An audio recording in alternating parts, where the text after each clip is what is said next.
नमस्कार, वंदे मातरम। मैं हूं श्यामगिरी। आप देख रहे हैं हमारा चैनल मुद्दा भारत का। मुद्दा भारत का यानी मुद्दा आपका। मुद्दा फिलहाल चल रहा है इसमें महाराष्ट्र विधानसभा चुनाव से जुड़ी खबरों का। जी हाँ, लोकसभा चुनाव में जिस तरह के परिणाम आए, महायुति की जो है बुरी तरह से यहाँ पर फेलियर सामने आई हुई है और उसको लेकर जो है माथापच्ची चालू है। लेकिन महाविकास आघाड़ी इसमें पूरे जोश में है और वो किसी भी हालत में जो है 2024 का विधानसभा चुनाव अपने मतलब जीत के तब्दील करना चाहते हैं, जीत में तब्दील करना चाहते हैं और उसके लिए वो लोग अभी से काम पे लग भी गए हैं। लेकिन दूसरी तरफ जो सत्ता पक्ष है यानी कि महायुति, बीजेपी, शिवसेना और एनसीपी अभी भी जो है वो अपनी कमियों के बारे में ही बार बार सबके सामने ला रहे हैं। जैसे कि मुस्लिम इलाके का वोट को लेकर वो लोग काफ़ी जैसे वोट जिहाद के नाम से प्रचार कर रहे हैं। वोट जिहाद के जो प्रचार कर रहे हैं वो तो होना ही था, इसके पहले भी शुरू से चला आ रहा है कि जहाँ मुस्लिम लोग हैं 100% वोट देते हैं। लेकिन उसके विपरीत आप क्या कर सकते हो, इसी पर बहस करेंगे। आज हम चर्चा करेंगे। हमारे साथ में नवभारत के वरिष्ठ पत्रकार कि बीजेपी को अगर सत्ता में लगातार बने रहना है तो उसे क्या क्या करना चाहिए, क्या क्या करना होगा, क्योंकि समय बहुत कम है और वोटर्स को, खासकर वोटरों को जो है किस तरह से लुभाना होगा। तो इसी पर चर्चा कर लेते हैं। सर, स्वागत है आपका हमारे चैनल में। जिस तरह से आपने देखा चुनाव परिणाम को लेकर काफी लोग काफी नर्वस हैं, खासकर महायुति के जो लोग हैं और इस तरह से जोश है महाविकास आघाड़ी में। उसको देखते हुए क्या लगता है कि बीजेपी को अब क्या करना चाहिए, क्योंकि ये काफी महत्वपूर्ण चुनाव है महाराष्ट्र का, क्योंकि 2019 से जिस तरह से यहाँ पर राजनीतिक स्थितियां लगातार बदलती हुई दिख रही है और लोगों को समझ नहीं आ रहा है कि हम वोट किसको देते हैं, सरकार किसकी बनती है। आपने देखा 5 साल में क्या क्या हुआ है जी। तो उसको देखते हुए जो महाराष्ट्र का विधानसभा चुनाव काफी महत्वपूर्ण माना जाता है, लेकिन ये लोकसभा चुनाव ने का परिणाम ने बहुत हद तक जो है मोरल डाउन किया हुआ है बीजेपी और उनके सहयोगी पार्टी, बिल्कुल बैकफुट पर ला कर रख दिया है।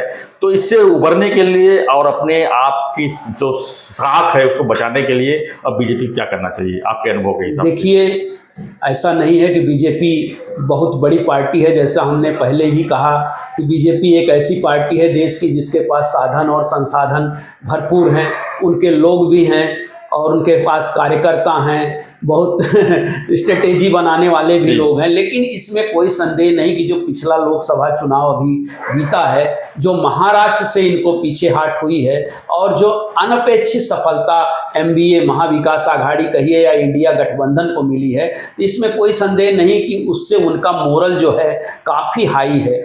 तीनों पार्टियों का मोरल हाई है और इसमें सबसे ज़्यादा देखिए, एक तरीके से बोलते हैं ना कि महाराष्ट्र की राजनीति में पिछले 50 सालों से जिनके इर्द गिर्द महाराष्ट्र की राजनीति घूमती रही, माननीय शरद चंद्र पवार जी, उन्होंने सबसे अच्छा परफॉर्मेंस देते हुए मतलब 10 सीटें लड़ी और 8 सीटें चुन के 80% से ज़्यादा उनका परफॉर्मेंस। इसी तरह की कांग्रेस को अनपेक्षित सफलता मिली। देखिए, एक चीज़ कांग्रेस के साथ रही, कांग्रेस जो कह रही है ना, ठीक है, कांग्रेस के पास ये है कि कांग्रेस को खुश होने का एक बहुत अच्छा मौका मिला है, कार्यकर्ताओं में भी उनके उत्साह आएगा, इससे उन पे फर्क तो पड़ेगा। लेकिन कांग्रेस की जो जीत हुई है या उद्धव ठाकरे की जीत हुई, वो एक दूसरे के कंधे पर ही बैठकर वो जीत एक तरीके से देखी जाएगी। जो एक दूसरे के कंधे पर बैठ के एक दूसरे का सहयोग लेके, इवन उद्धव ठाकरे जैसे मुसलमान वोटों की बात की, ये बात बिल्कुल सही है कि इस बार भी उद्धव ठाकरे को जिस हिंदुत्ववादी विचारधारा पे चल के बाला साहब ठाकरे की ये पार्टी बनी, बीजेपी से पहले और या बीजेपी के साथ साथ ये हिंदुत्व की विचारधारा, मतलब हिंदू हृदय सम्राट के नाम पर बीजेपी के किसी नेता को नहीं कहा गया। मोदी जी बाद में आए, लेकिन इसके पहले हिंदू हृदय सम्राट अगर कोई था तो वो माननीय बाला साहब ठाकरे जी थे और उनके विचारधारा वाली पार्टी बाद में पार्टी बदली टोटल। एक नाथ शिंदे जी अलग हुए, वो मुख्यमंत्री बने, पार्टी का झंडा लिया, पार्टी का नाम लिया, वो बात अलग है। लेकिन फिर भी एक हिंदुत्व की जो विचारधारा, तो उद्धव ठाकरे जी को जो मुस्लिमों के वोट मिले वो एक तरह राजनीतिक मजबूरी के तहत ही मिले हैं, राजनीतिक समीकरण के ऑप्शन था, उसके पास ऑप्शन नहीं था। यहाँ तक देखिए, एक नाथ शिंदे जी ने कई बार अभी कहना भी शुरू किया है कि देखिए, वोट जो हैं हमारे कोर वोटर जो हैं, वो जो शिवसेना के जो कोर वोटर हैं इन्हें ज्यादा मिले हैं, उद्धव को कम मिले हैं। जो वोट मिले हैं वो लोग जान रहे हैं कि उनको वोट किस तरह मिला। लेकिन इससे ये नहीं पूरी तरह कहा जा सकता है। देखिए, जीत तो जीत होती है, बिल्कुल, उसमें आप इनकार नहीं कर सकते, लेकिन आप अपनी उस हार को किस तरह से पचाते हैं और उस हार से किस तरह से सीखते हैं, वो बहुत बड़ा इंपॉर्टेंट रोल होता है। क्योंकि देखा, गणित जो है ना, चुनाव जो है गणित पर निर्भर करता है, एक तरह का अर्थमेटिक ही है कि इसमें यहाँ के वोट वहाँ, वहाँ के वोट यहाँ। अब देखिए, जैसे ये कहा गया कि मुस्लिम, दलित और मराठा, ये जो फैक्टर रहा महाराष्ट्र में, वो काफी कारगर रहा लोकसभा में। ये सब तो दिखाई दे रहा है कि मुस्लिमों के वोट जो है एक तरफा गए, दलित काफी एक तरफ, और मराठा जो नाराजगी मराठा की थी आरक्षण को लेकर, वो बीजेपी को झेलनी पड़ी। लेकिन दूसरी तरफ ये भी आप नजरअंदाज इसको नहीं किया जा सकता कि बीजेपी का इतना होते हुए भी उसके वोट प्रतिशत में मात्र लगभग 1% का ही अंतर आया है। आप सोचिए, 1% के अंतर से काफी सीटें या देखिए 1% का अंतर, इस पर भी देखिए अर्थमेटिक एक अलग। पिछली बार वो 25 सीटें लड़े थे तो वो वोट मिले थे, 26% वोट उनको मिले थे, 26-27%। इस बार ये भी ध्यान देने योग्य है कि 28 सीटें लड़े हैं, तो इवन उनके वोट बढ़े हैं। 28 सीटें लड़ेंगे, 25 3 सीटें बढ़ेंगी तो 8-10 लाख वोट ऑटोमेटिक बढ़ेंगे सर उनके, 8-10 लाख क्या और भी बढ़ेंगे। मतलब 4-4, 5-5, 4 लाख, 5 लाख वोट हर विधान लोकसभा से लिया है उन्होंने। तो वो गणित होता है एक तरीका का, लेकिन ये है कि कार्यकर्ताओं को किस तरह से अब चार्ज करना पड़ेगा। देखिए, कई बार अब बोल रहे हैं 400 का नारा भी, स्वयं मुख्यमंत्री माननीय एकनाथ शिंदे जी ने कहा कि 400 का नारा भी हमारे लिए थोड़ा सा गलत साबित हुआ है, नुकसानदायक साबित हुआ। ये बात भी हो सकती है कि भाई 400 के नारे को लेकर कुछ बीजेपी के कार्यकर्ता, इवन शिवसेना को भी, जो माननीय एकनाथ शिंदे जी की पार्टी शिवसेना को भी इस पे आत्मचिंतन करने की आवश्यकता है। हालांकि वो कह रहे हैं मेरा जो स्ट्राइक रेट था वो उद्धव जी ठाकरे से ज्यादा रहा। सही बात है, ज्यादा रहा, 15 सीटें लड़ी, 7 सीटें चुन के आई, 48% का उनका स्ट्राइक रेट रहा। लेकिन स्ट्राइक रेट कैसे रहा, ठीक है, गणित जमा अर्थमेटिक, लेकिन कार्यकर्ता आपके किस तरह। अभी आप देख लीजिए, उनके यहाँ भी ऐसी स्थितियां हैं। अभी 2 दिन पहले घोषणा हुई कि भाई संपर्क प्रमुख घोषित करिए, ये जो नीचे स्तर के कार्यकर्ता उनके होते हैं वो घोषित, शाखाएं खोलिए। तो अभी भी अभाव है, कार्यकर्ता डायरेक्ट लोगों के टच में नहीं है। ये ठीक है, वो पार्टी का निशान है आपके पास, पार्टी का झंडा है, लेकिन कार्यकर्ता जिस तरीके से आपके वो करेंगे। आप थाने का लोकसभा चुनाव कैसे जीते वो दुनिया जान रही है, लोग जान रहे हैं कि भाई इकट्ठा, भाई वो मिलजुल कर आपने जीता है। कल्याण में बहुत मेहनत की है गई, एकनाथ शिंदे जी की मेहनत रही, डॉक्टर श्रीकांत शिंदे जी का इतना बड़ा कार्य रहा वहाँ था कल्याण में, बहुत बड़े पैमाने पर विकास कार्य थे, तो उसका भी एक असर रहा, मतदाताओं से डायरेक्ट टच हुआ और उन्होंने देखा। लेकिन हर सीट पे इस तरीके का नहीं रहा।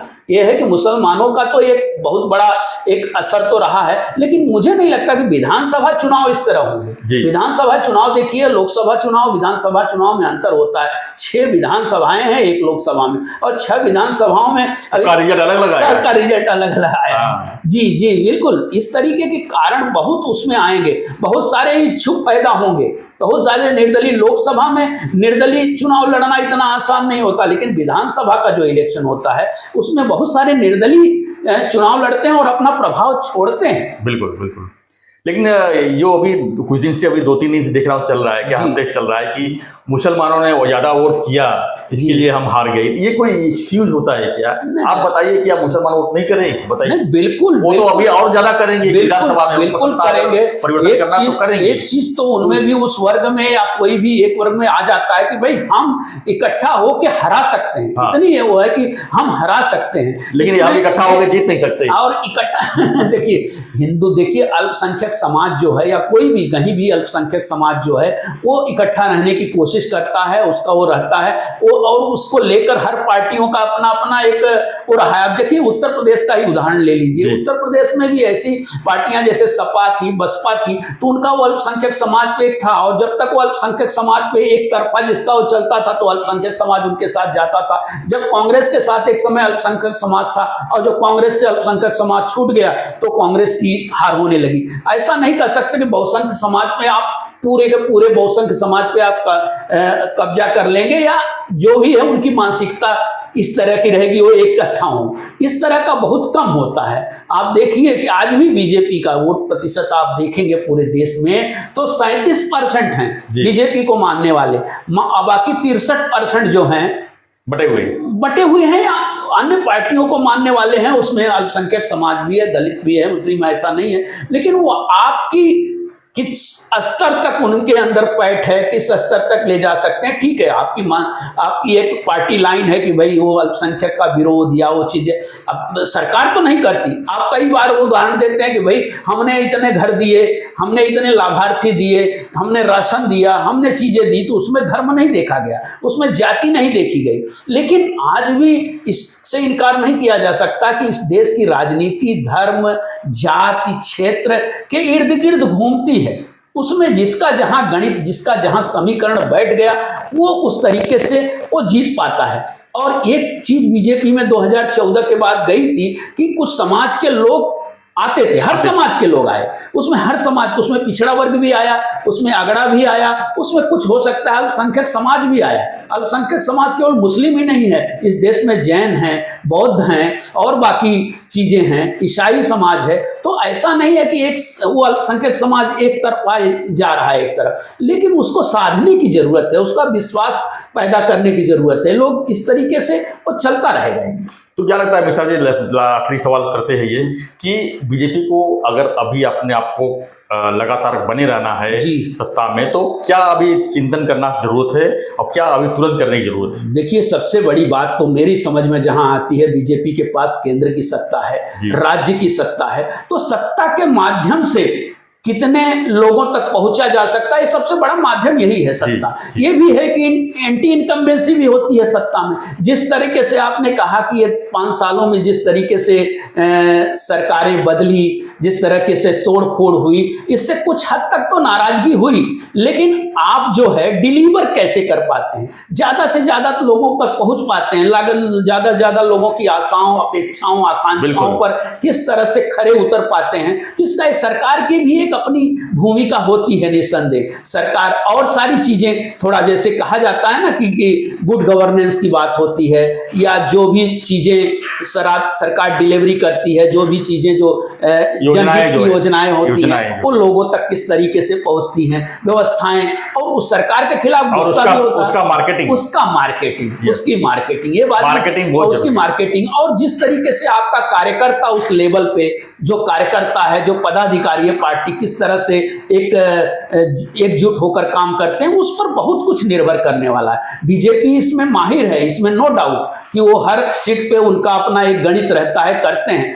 लेकिन उसके साथ साथ उनके साथ यही फायदा है कि उनके पास सत्ता है, उस सत्ता के माध्यम से ज्यादा तक लोगों तक वो पहुंच सकते हैं। उनके पास कार्यकर्ताओं की कमी नहीं है। ये है कि भाई समन्वय का अभाव, समन्वय जहां, जैसे अब यहां देखा गया इस विधानसभा चुनाव, लोकसभा चुनाव में कि अजीत पवार जी की पार्टी से कोई बहुत ज्यादा समन्वय बिल्कुल कभी नहीं रहा।